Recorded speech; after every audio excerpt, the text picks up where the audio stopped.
Hello, আমার স্নেহের ছাত্রীরা, আশা করি আমি যেগুলো পড়িয়েছি তোমাদের পড়া হয়ে গেছে। এখন আজকে আমি তোমাদের নাইট্রোজেন চক্র পড়াবো। নাইট্রোজেন চক্র বলতে আমরা বুঝি যে প্রক্রিয়ায় বায়ুর নাইট্রোজেন মাটিতে এবং মাটির নাইট্রোজেন বায়ুতে আবর্তিত হয়ে পরিবেশের নাইট্রোজেনের সমতা বজায় রাখে, তাকেই আমরা বলি নাইট্রোজেন চক্র। অর্থাৎ বায়ু থেকে মাটিতে এবং মাটি থেকে আবার বায়ুতে যাচ্ছে, এবং এর মধ্যে যখন এইভাবে চক্র হচ্ছে তখন জীবের মধ্যে দিয়ে যাচ্ছে। অর্থাৎ জীব বাতাস থেকে কিছুটা নাইট্রোজেন মাটিতেও চলে যাচ্ছে, কিছুটা নাইট্রোজেন জীবের মধ্যে যাচ্ছে, জীব থেকে সেটা মাটিতে যাচ্ছে, মাটি থেকে আবার সেটা বাতাসে ফিরে যাচ্ছে। এইভাবে আবর্তনকেই আমরা বলি নাইট্রোজেন চক্র। নাইট্রোজেন চক্রের মধ্যে প্রথমেই তোমাকে জানতে হবে বাতাসে নাইট্রোজেনের পরিমাণ কত থাকে। 77.17% নাইট্রোজেন বাতাসে থাকে। এখানে তোমরা যে ছবিটা দেখতে পাচ্ছ সেটা একটা নাইট্রোজেন চক্রের ছবি। সেই নাইট্রোজেন চক্রে কি হয়, বাতাস থেকে নাইট্রোজেন যখন বজ্রপাত বা বিদ্যুৎ স্ফুরণ হয় তখন বাতাসের নাইট্রোজেন অক্সিজেনের সঙ্গে মিশে নাইট্রিক অক্সাইড তৈরি করে। এই যে নাইট্রিক অক্সাইড, এই নাইট্রিক অক্সাইড এবারে আবার অক্সিজেনের সঙ্গে মিশে নাইট্রোজেন ডাইঅক্সাইড, পারঅক্সাইড ইত্যাদি তৈরি করে, এবং এইটি জলের সঙ্গে বিক্রিয়া করে নাইট্রাস অ্যাসিড এবং নাইট্রিক অ্যাসিডে পরিণত হয়। এই নাইট্রিক অ্যাসিড যখন মাটিতে আসে তখন মাটির খনিজ লবণ যেমন পটাশিয়াম, ক্যালসিয়াম এগুলোর সঙ্গে বিক্রিয়া করে পটাশিয়াম নাইট্রেট, ক্যালসিয়াম নাইট্রেট ইত্যাদি তৈরি হয়। তো মাটিতে যে নাইট্রোজেন সংবন্ধন ঘটছে সেটা শুধুমাত্র প্রাকৃতিক নাইট্রোজেন সংবন্ধনই হয় তা নয়, এছাড়া জীবজ নাইট্রোজেন সংবন্ধনও হয়। কিছু ব্যাকটেরিয়া, স্বাধীনজীবী ব্যাকটেরিয়া আছে, যেমন ক্লস্ট্রিডিয়াম, অ্যাজোটোব্যাক্টার, অ্যানাবিনা, নস্টক। এই সমস্ত ব্যাকটেরিয়া বাতাস থেকে নাইট্রোজেনকে সরাসরি দেহের ভেতরে গ্রহণ করে এবং অ্যামোনিয়া রূপে আবদ্ধ করে রাখে, এবং এই অণুজীবগুলোর মৃত্যুর পরে সেই নাইট্রোজেন বা অ্যামোনিয়া মাটিতে চলে যায় এবং মাটির মধ্যেই সেটা থেকে যায়। এছাড়া মিথজীবী কিছু ব্যাকটেরিয়া আছে, যেমন রাইজোবিয়াম বলে একটা ব্যাকটেরিয়া আছে, শিম্ব জাতীয় গাছের মূলে অর্বুদ তৈরি করে।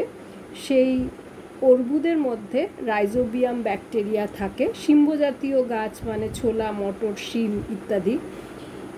এই অর্বুদ বা নোডুলসের মধ্যে রাইজোবিয়াম থাকে। বাতাসের নাইট্রোজেন রাইজোবিয়াম সরাসরি গ্রহণ করতে পারে এবং সেটা গাছকে দেয়। গাছ তার পরিবর্তে রাইজোবিয়ামকে আশ্রয় দেয় এবং খাদ্য প্রদান করে।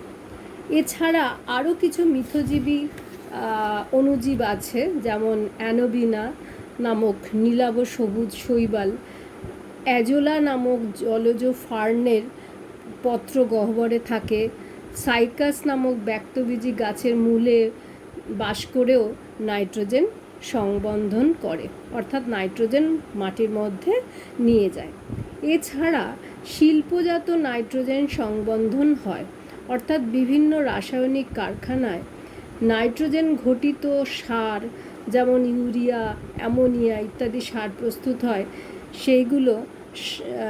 সেই সারগুলো কৃষিক্ষেত্রে যখন দেওয়া হয় তখন সেটা মাটির নাইট্রোজেনের পরিমাণ বাড়িয়ে দেয় এবং কারখানা থেকে যে বর্জ্য নিষ্কাশিত হয় তাতেও প্রচুর নাইট্রোজেন থাকে, যেটা মাটিতে চলে যায়। তাহলে মাটিতে নাইট্রোজেন 3টি উপায়ে যায়। একটা হচ্ছে প্রাকৃতিক নাইট্রোজেন সংবন্ধন, একটা হচ্ছে জীবজ নাইট্রোজেন সংবন্ধন, আর একটা হচ্ছে শিল্পজাত নাইট্রোজেন সংবন্ধন। এই নাইট্রোজেন মাটিতে নাইট্রেট রূপে থাকে। এবার এই নাইট্রেট উদ্ভিদ যখন জল শোষণ করে তখন সেই নাইট্রেট গ্রহণ করে। সেই নাইট্রেট উদ্ভিদের দেহের প্রোটোপ্লাজম তৈরি করে, কারণ প্রোটোপ্লাজম প্রোটিন দিয়ে তৈরি, আর প্রোটিনের একটি বিশেষ উপাদান হচ্ছে নাইট্রোজেন। তো এই খাদ্য শৃঙ্খলের মাধ্যমে উদ্ভিদ দেহ থেকে উদ্ভিদ প্রোটিন প্রাণীর দেহে প্রবেশ করে। দেখো এখানে একটা ছোট্ট গরুর ছবি আছে, অর্থাৎ গবাদি পশুরা এই উদ্ভিদ খাচ্ছে, বিভিন্ন ধরনের উদ্ভিদ খাচ্ছে, এবং গবাদি পশু থেকে আমরাও খাচ্ছি, আমরা পশুও খাচ্ছি, উদ্ভিদও খাচ্ছি, কাজেই আমাদের দেহেও এই নাইট্রোজেন চলে আসছে। এরপর উদ্ভিদ বা প্রাণী বা মানুষ এদের মৃত্যু হলে বা এদের রেচন পদার্থ থেকে নাইট্রোজেন আবার মাটিতে ফিরে যায়। কিছু ব্যাকটেরিয়া আছে, যেমন অ্যামোনিফাইং ব্যাকটেরিয়া এদের বলা হয়। এরা মৃত গলিত জীবদেহ বা ইউরিয়া থেকে অ্যামোনিয়া তৈরি করে।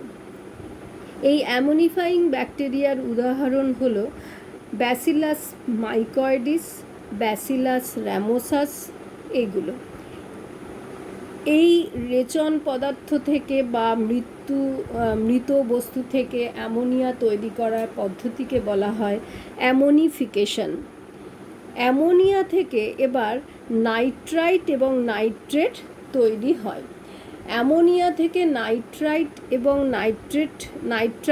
নাইট্রেট তৈরি হওয়ার পদ্ধতিকে বলা হয় নাইট্রিফিকেশন।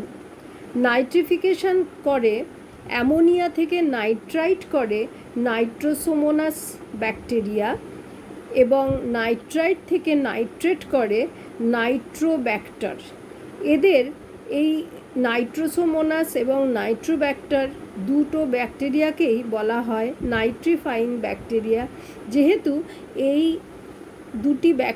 ব্যাকটেরিয়াগুলো নাইট্রোজেনকে মাটির মধ্যে সংবন্ধন করছে।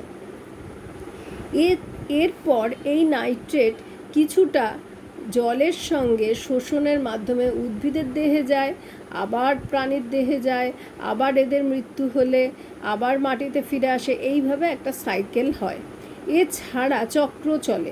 এছাড়া নাইট্রেট মাটিতে যেটা থাকে সেই নাইট্রেটের কিছু অংশ ডিনাইট্রিফাইং ব্যাকটেরিয়ার দ্বারা নাইট্রোজেনে পরিণত হয় এবং আবার বাতাসে নাইট্রোজেনে পরিণত হয়। এখানে দেখো এই যে এই লাইনটা দিয়ে দেখাচ্ছে। তাহলে ডিনাইট্রিফাইং ব্যাকটেরিয়া মাটির নাইট্রেটকে বাতাসের নাইট্রোজেনে পরিণত করে। এই ব্যাকটেরিয়াগুলোকে বলা হয় ডিনাইট্রিফাইং ব্যাকটেরিয়া, আর পদ্ধতিটাকে বলা হয় ডিনাইট্রিফিকেশন। এই ব্যাকটেরিয়ার উদাহরণ হলো থায়োব্যাসিলাস ডিনাইট্রিফিকেন্স বা সিউডোমোনাস ডিনাইট্রিফিকেন্স।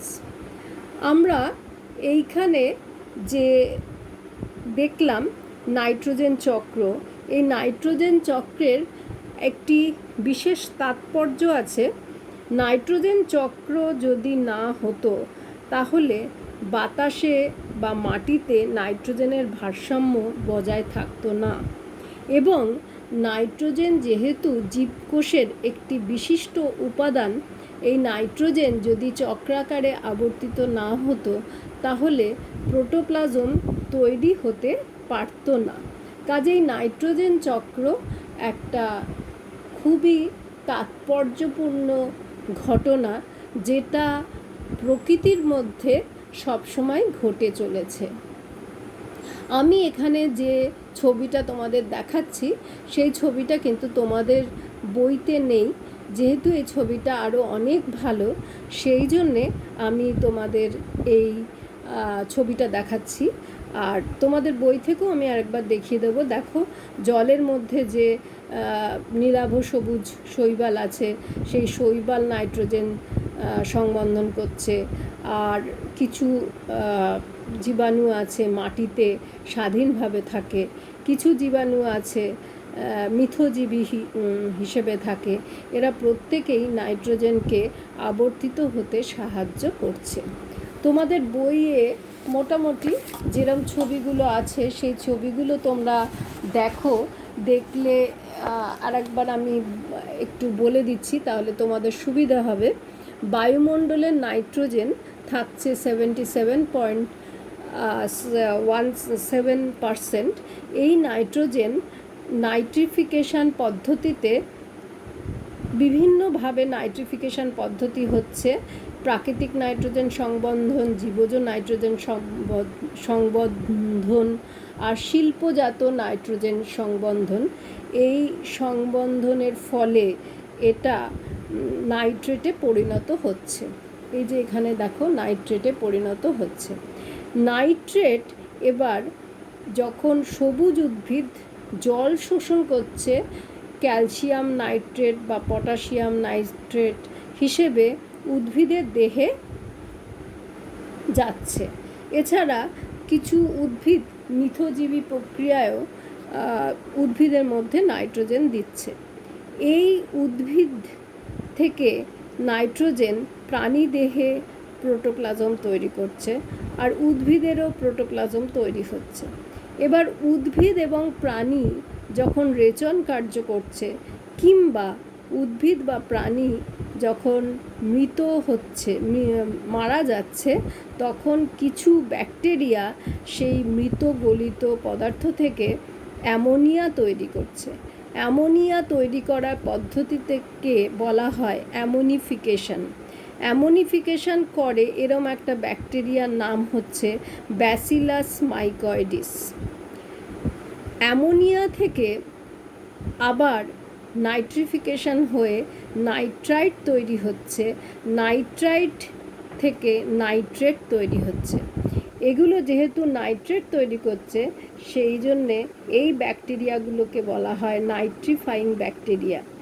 অ্যামোনিয়া থেকে নাইট্রাইট তৈরি করছে নাইট্রোমোনাস ব্যাকটেরিয়া, এবং নাইট্রাইট থেকে নাইট্রেট তৈরি করছে নাইট্রোব্যাক্টার ব্যাকটেরিয়া। এইভাবে নাইট্রোজেন বায়ুমণ্ডল থেকে সবুজ উদ্ভিদ থেকে প্রাণীদেহে, আবার প্রাণীদেহ থেকে মাটিতে, মাটি থেকে আবার সেটা বায়ুমণ্ডলে ফিরে যাচ্ছে। নাইট্রেট থেকে ডিনাইট্রিফিকেশান পদ্ধতিতে নাইট্রোজেন হয়ে বায়ুমণ্ডলে ফিরে যাচ্ছে। এই ব্যাকটেরিয়ার উদাহরণ হচ্ছে সিউডোমোনাস। তাহলে আমি আশা করছি যে তোমরা ভালোভাবেই এই নাইট্রোজেন চক্র বুঝতে পেরেছ। আর আমি অভিব্যক্তিটা এখনও পর্যন্ত পড়াইনি, অভিযোজন পড়িয়ে দিয়েই এই চ্যাপ্টারটা ধরেছি। তার কারণ হচ্ছে তোমরা নিশ্চয়ই শুনেছ যে তোমাদের কিছু সিলেবাস থেকে বাদ যেতে পারে। আমার ধারণা যদি অভিব্যক্তিটা বাদ যায় তাই জন্য যেতে পারে আর কি, আমার ধারণা। সেই জন্য অভিব্যক্তি এখন পড়াচ্ছি না, আমি এই চ্যাপ্টার শেষ হয়ে গেলে তারপর অভিব্যক্তি ধরব। আজ এই পর্যন্ত।